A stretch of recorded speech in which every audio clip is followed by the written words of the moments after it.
त्यामुळेच थेट एअरपोर्टवरती ते पोहोचले होते तेव्हाची दृश्य आपण बघत होतो। कारण अगदी थोड्याच वेळात ते देखील या ठिकाणी दाखल होतील आणि ते देखील प्रवेश करतील शिंदेंच्या शिवसेनेमध्ये अशी शक्यता वर्तवली जाते।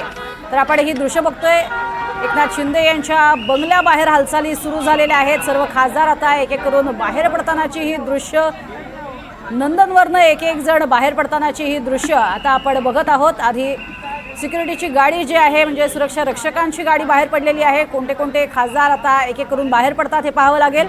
मात्र एक पत्रकार परिषद अगदी थोड्याच वेळात सुरू होईल असं दिसते, कारण सगळे महत्त्वाचे खासदार जे आहेत ते आता बाहेर पडत आहेत। स्वतः एकनाथ शिंदे हे निघालेले आहेत। सगळ्या पत्रकारांना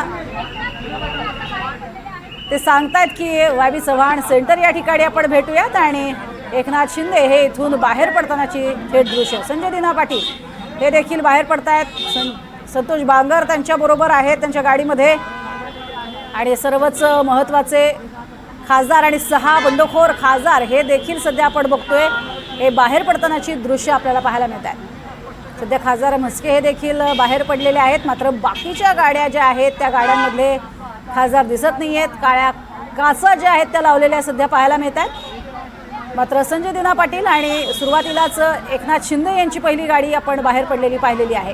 त्या पाठोपाठ इतर सर्व खासदार जे आहेत ते सुद्धा निघालेले आपल्याला पाहायला मिळत आहेत। अगदी थोड्याच वेळात वायबी चव्हाण सेंटर या ठिकाणी ते पोहोचतील। साधारणपणे एक 10 ते 15 मिनिटांचंच अंतर आहे।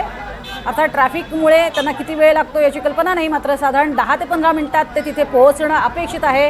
तिथे पोहोचल्यानंतर पत्रकार परिषदेच्या माध्यमातून नेमका कोणता संदेश दिला जातो हेही पाहावं लागणार आहे। ऑपरेशन टायगरने अक्षरशः संपूर्ण भारतभरामध्ये एक जोरदार पद्धतीनं धक्का तंत्राचा वापर हा शिंदेंनी केलेला आहे। जवळपास गेल्या 4 महिन्यांपासून याची तयारी केली जात होती आणि या तयारीमागे सगळ्यात महत्त्वाचे होते ते म्हणजे खासदार श्रीकांत शिंदे म्हणजेच शिंदेंचे पुत्र या सगळ्या मागे होते असं सांगितलं जाते। शिंदे हे त्यांचे पुत्र ठिकठिकाणी फिरत होते। अर्थातच त्यांच्या ज्या वेगवेगळ्या ठिकाणी 4 महिन्यांपासून गाठी भेटी सुरू झालेल्या होत्या त्यावरही अनेकांना प्रश्नचिन्ह उपस्थित केलं जात होतं की अचानक श्रीकांत शिंदे हे कसे काय फिरू लागलेले आहेत, काय महत्त्वाचे मुद्दे, तर त्यावेळेला विधान परिषदेचा मुद्दा सांगण्यात आलेला होता। मात्र त्यानंतर आता ऑपरेशन टायगर राबवलं गेलं आणि या ऑपरेशन टायगरमध्ये सगळ्यात महत्त्वाची भूमिका बजावली होती ती श्रीकांत शिंदे यांनी आणि त्या पाठोपाठ या संपूर्ण 6 खासदारांना फोडण्यामागे असणारे हे महत्त्वाचे दूत मानले जात आहेत। या सगळ्या खासदारांना कशा पद्धतीनं प्रत्येकाशी वेगवेगळी डील केली गेली असंही बोललं जातं, मात्र सगळ्यात महत्त्वाचं म्हणजे विकासाचा मुद्दा हाच अधोरेखित केला गेला, हाच महत्त्वाचा धागा पकडला गेला आणि त्यानंतर त्यांच्याशी चर्चा करून प्रत्येक खासदाराला आपल्या पक्षात घेण्यात किंवा ऑपरेशन टायगर राबवण्यात आपण म्हणूया यश मिळालेलं आपल्याला पाहायला मिळते आणि त्याचंच हे द्योतक आहे। सर्वच्या सर्व 6 खासदार वायबी चव्हाण सेंटरच्या दिशेनं रवाना होत आहेत तेव्हाची ही थेट दृश्य आपण बघतोय। सुरुवातीला एकनाथ शिंदे हे देखील निघालेले आहेत आणि त्यांच्या पाठोपाठ सर्वच खासदारांच्या गाड्या या निघालेल्या आता आपल्याला पाहायला मिळतात। हे सर्व महत्त्वाचे खासदार हे या ठिकाणी उपस्थित आहेत। नरेश म्हस्के हे देखील याच सगळ्यांसोबत निघालेले आहेत, कारण नंदनवन या ठिकाणी एक महत्त्वाची बैठक पार पडलेली होती। या बैठकीमध्ये सगळ्यात शेवटी आपण बघितलं संजय दिना पाटील हे दाखल झाले आणि संजय पाटील हे त्या ठिकाणी पोहोचल्यानंतर अगदी 10 मिनिटात हे सगळेजण बाहेर पडलेले आहेत आणि आता या 6 खासदारांसोबत एकनाथ शिंदे हे महत्त्वाची भूमिका मांडतील। संपूर्ण देशाचं लक्ष लागलेलं आहे या ऑपरेशन टायगरकडे आणि आता एकनाथ शिंदे कशा पद्धतीने यावरती सुतोवाच करतात हेही पाहावं लागेल। वारंवार दिल्लीमध्ये त्यांचं जाणं, गाठीभेटी घेणं, अगदी अमित शहांपर्यंत त्यांचं पोहोचणं, अमित शहांशी चर्चा करून येणं यावरती वारंवार प्रश्न उपस्थित केले जात होते। आता अधिक माहिती या संदर्भातली घेणार आहोत। तर विशाल पाटील आमचे प्रतिनिधी आहेत। विशाल, साधारण किती वेळात आता नंदनवनवरनं हे निघालेले सगळे खासदार पोहोचतील वायबी चव्हाण सेंटरला? क्षणी हे खासदार या ठिकाणी पोहोचतील। उपमुख्यमंत्री एकनाथ शिंदे यांचा हा ताफा जो आहे हा या ठिकाणी निघालेला आहे। नंदनवन ते वायबी सेंटर हे अंतर जर आपण पाहायला गेलं तर एक 10 मिनिटात हे सगळे खासदार या ठिकाणी पोहोचू शकतात आणि तशाच पद्धतीच्या आता या ठिकाणी हालचाली या आपल्याला पाहायला मिळत आहेत। सुरक्षा यंत्रणा जी आहे ही अलर्ट मोडवरती आलेली आपल्याला पाहायला मिळते। कार्यकर्ते जे होते यांना सुद्धा बाजूला जे आहे हे सांगण्यात आलेलं आहे आणि रस्त्याच्या दोन्ही बाजूला अशा पद्धतीनं पोलीस जे आहे हे तैनात करण्यात आलेले आहेत। अवघ्या काही मिनिटांमध्ये उपमुख्यमंत्री एकनाथ शिंदे यांच्यासोबत हे जे 6 खासदार आहेत हे या ठिकाणी पोहोचतील आणि आता जर आपण पाहायला गेलं तर YB सेंटरच्या बाहेर मोठ्या प्रमाणात हे शिवसैनिक सुद्धा या ठिकाणी जमलेले आहेत।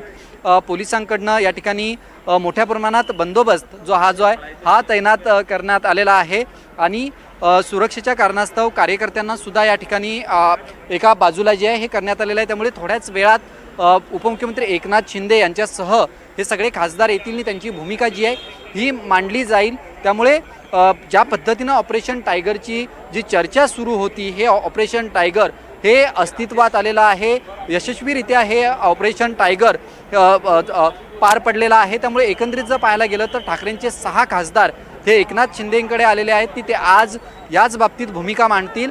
सगळ्यात महत्त्वाचं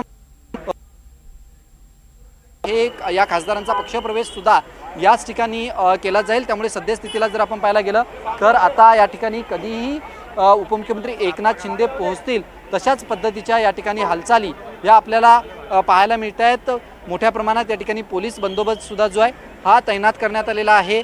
मोठ्या संख्येनं शिवसेनेचे अनेक नेते मंत्री आणि पदाधिकारी हे मुंबईतील या ठिकाणी पोहोचलेले आहेत। मुंबईतील प्रत्येक विभागातले मोजके कार्यकर्ते सुद्धा जे आहेत हे या ठिकाणी पोहोचलेले आहेत आणि या कार्यकर्त्यांना आता YB सेंटरच्या बाहेर थांबवण्यात आलेला आहे। कारण YB सेंटर या ठिकाणी ज्या हॉलमध्ये जो कार्यक्रम होणार आहे या हॉलची क्षमता ही साधारणतः 70 ते 80 लोक बसू शकतील इतकीच आहे। त्यामुळे मोठ्या संख्येने या ठिकाणी कार्यकर्ते सुद्धा आलेले आहेत आणि आता आपण जर पाहायला गेलं तर तशा पद्धतीच्या हालचाली या आता पाहायला आपल्याला मिळत आहेत या ठिकाणी। आणि सगळ्यात महत्त्वाचं म्हणजे हे खासदार या ठिकाणी आल्यानंतर त्यांच्या स्वागताची सुद्धा तयारी ही शिवसेनेकडनं करण्यात आलेली आहे। त्यामुळे अवघ्या काही मिनिटांमध्ये हे सगळे खासदार आणि उपमुख्यमंत्री एकनाथ शिंदे हे त्यांच्या ताफ्यासह पोहोचतील आणि आत्ताची जर आपण या ठिकाणी दृश्य पाहायला गेली तर तशाच पद्धतीच्या हालचाली YB सेंटरच्या बाहेर ह्या आपल्याला पाहायला मिळत आहेत। आत्ता जर आपण पाहायला गेलं तर कोणत्याही क्षणी हा ताफा पोहोचेल अशा पद्धतीची स्थिती आपल्याला या ठिकाणी पाहायला मिळते। त्यामुळे पोलिसांकडनं सुद्धा तशा पद्धतीच्या सूचना या लोकांना दिल्या जात आहेत। कारण का या ठिकाणी बरेचसे शिवसैनिक हे या ठिकाणी आलेले आहेत आणि त्यांची प्रत्येकाची धडपड आहे की YB सेंटरमध्ये त्यांना प्रवेश मिळावा। मात्र आता कोणालाही YB सेंटरमध्ये प्रवेश जो आहे हा देण्यात आलेला नाही आहे। त्यामुळे कार्यकर्त्यांना बाहेरच अशा पद्धतीनं थांबवण्यात आलेला आहे आणि थोड्याच वेळात या ठिकाणी शक्ती प्रदर्शन केलं जाणार असं कळतंय। कारण आता खासदारांची संख्या वाढलेली आहे। शिंदेचे खासदार जे आहेत ते 13 होत आहेत आणि त्यामुळेच एक मोठं शक्ती प्रदर्शन सुद्धा इथे केलं जाईल असं कळतंय। नेमकं खासदारांच्या वाट्याला काय येणार असाही सवाल यावेळेला उपस्थित केला जाईल। काय अधिक माहिती?